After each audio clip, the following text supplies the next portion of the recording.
Crashing into a large body of water may not be the most likely way for pilots or passengers to find their lives endangered in mostly arid Texoma, but it is a vital part of training at Sheppard Air Force Base for many pilots for what may ever come in the future while they might be flying over the ocean in future missions.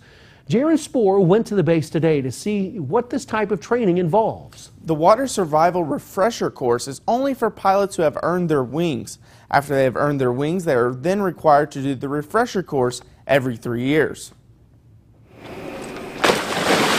Pilots with the 80th Flying Training Wing for the Euro-NATO Joint Jet Pilot Training Program took a plunge today. Regardless of where they may be stationed in the future, it's a vital part of a pilot's survival training. The training consists of falling backwards, being dragged across the pool, then swimming to safety or until rescue, despite having a parachute hampering their efforts. Lieutenant Colonel Matthew Manning says this training may never have to be put to use, but it could also mean the difference between life or death. There's so much that we do that this is training you hope you never have to use.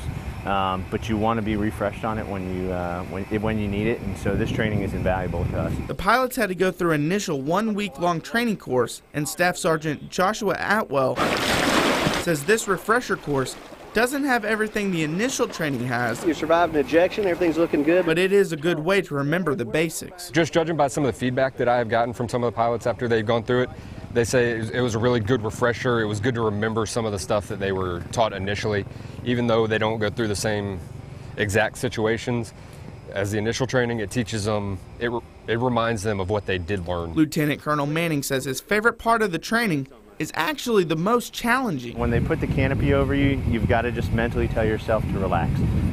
Anybody that has any fear of the pool or drowning, that is your #1 fear realized there. So you trust in the training. These guys know what they're doing. The training is for a reason, and it's to develop that trust in the procedures. Pilots hope they never have to use this training, but if the time comes, they may live to fly again because of it.